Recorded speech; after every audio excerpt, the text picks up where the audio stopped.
Okay, let's get into a little bit of lighter mood. Let's talk about Trump and his vision for his next term.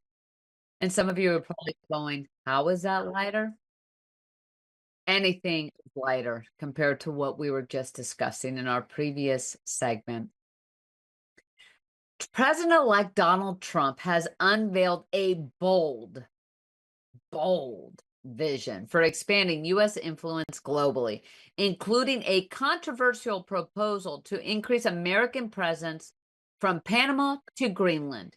His administration plans to prioritize geopolitical strategy over traditional diplomacy, while supporters hail the plan as a necessary step for American dominance. Critics warn that it risks alienating allies and destabilizing regions. Trump's foreign policy marks a stark departure from his predecessor's approaches. So Trump is eyeing Greenland, and it is his interest in there is sparking international tension.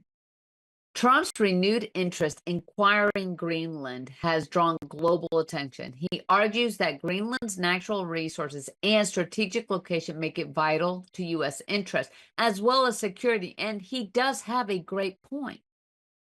So right now, as far as that part of the water path, we only really have one base that we can go to for submarines, naval, or something, which are submarines, which would be in England.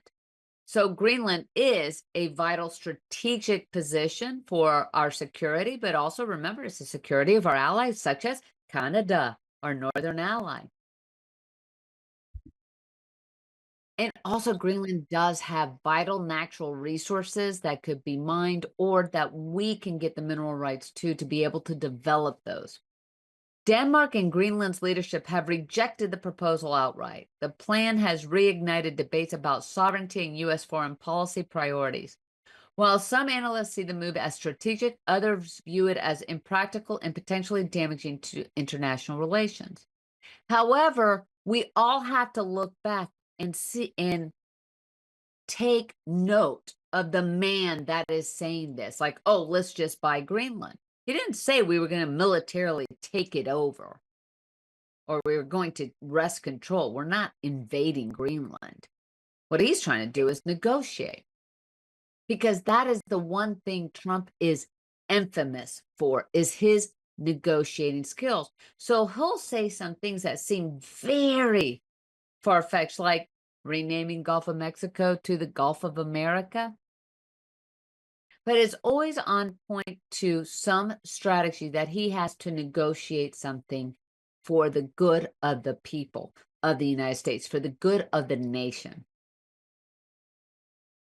But sometimes Trump's methodology does make a lot of people nervous and provides challenges to allies and their way of dealing with him. Trump continues his critical stance on NATO, has raised concerns among our European allies. His demands for increased defense spending by member nations could strain the alliance. Now, let's look at this. Remember, under Trump's first term, see, I do crack up when people go, oh, I'm so nervous about Trump going back into the White House. We already had a one term with him, and he didn't know what he was doing then, really. He admits it. He had no clue. He was learning on the whim, you know? Now he's a little bit more aware. But the bottom line is even Condoleezza Rice, our former Secretary of State that was under the George W. Bush administration, even agreed with him that NATO allies have an agreement that they are supposed to spend a certain percentage of their gross domestic production to fund NATO and also for the defense of other nations. But what has happened historically is that United States has been really picking up the slack. Well, under the Trump first administration, NATO nations had been basically, putting up, building up their pot or their ante. They've been anteing up, but they're still not at the percentages which are already have been a part of the NATO alliance and agreements. So Trump's vision, again, a lot of what he says is about negotiating. So he will throw out the most extreme circumstances or the Trumpisms, I should say, but it's all about negotiating. And what Trump is really wanting to do is restructuring NATO, reducing US's involvement as well as their monetary requirements or responsibilities, which some fear could weaken the collective security. However, it also could then strengthen the actual European alliance to stand up on their own. United States will never abandon their allies. However, he is wanting the allies to, step up. And as we are, how many days? 10 days to Inauguration Day, Trump's donors and the domestic focus are starting to come to light. Trump's inaugural donors include major players in energy and real estate, signaling potential policy shifts to favor these industries. Also, you have major contributions by Bezos, Amazon Prime, as well as Zuckerberg, Facebook or Meta owner. The financial backing reflects the sector's expectations of deregulation and economic incentives in the upcoming administration. Critics argue that this donor list highlights potential conflicts of interest. Meanwhile, Trump's team emphasized that his policies will focus on economic growth and innovation. Now, it's always interesting. The critics want to.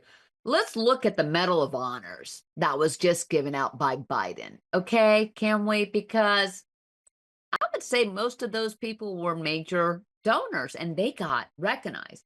One of the people, which I'm still astounded, and many people are criticizing, that it really puts a shadow on the Medal of Honor, the Citizen Award. He gave one to George Soros. George Soros, who is also funding the Great Riots of 2020. George Soros, who has an abject aim to destroying the West. But hey, let's give him money, because he wrote a big fat check. Let's give him a Medal of Honor. Or let's give a Medal of Honor to Hillary Clinton, who, while Secretary of State, committed some major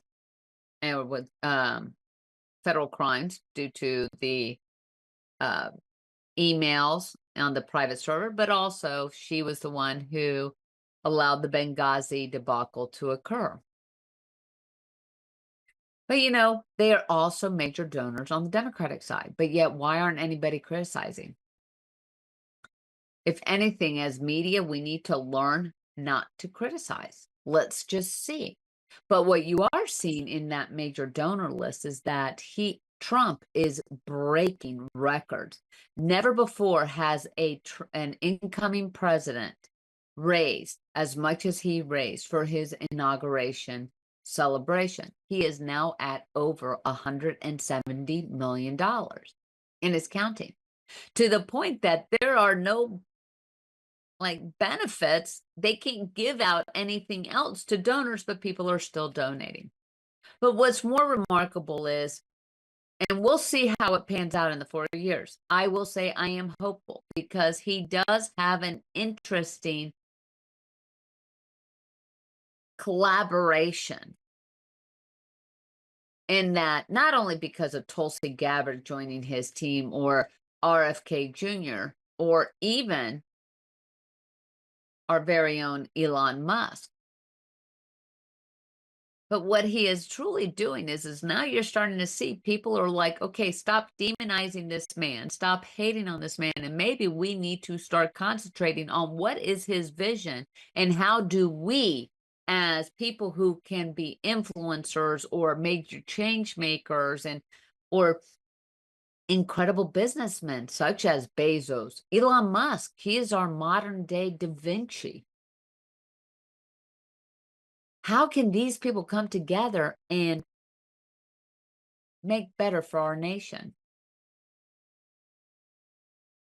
And okay, I mean, I love this. So my stepson happened to hear a blurb, and he asked me if this is true, that Trump wants to make Canada the 51st state. Well, of course, he was saying that in jest, but it was also to put pressure on Canada. See,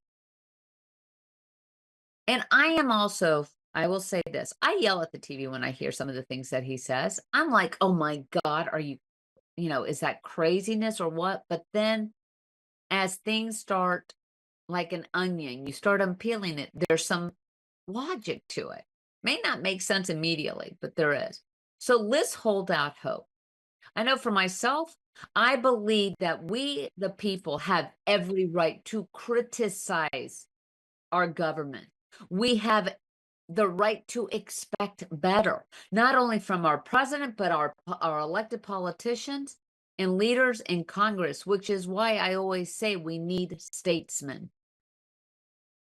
And going back to like what we discussed on as we reflect on Jimmy Carter's legacy post presidency, the one thing is to be admired is during that time, it did not matter whether you had an R or a D beside your name. You built friendships, you built or acquaintances and respect because the number one goal was always what is in the best interest of our nation? What is in the best interest of America's people, of the United States? And I will never criticize a president that wants to bring forth and make America the first priority because honestly, he is elected to do so. So we're going to take a quick break and we're going to look at some other things that are going on, not only in anticipation of this next term of Trump, but also what is going on in our northern border to our cousins up north. Tune right back in.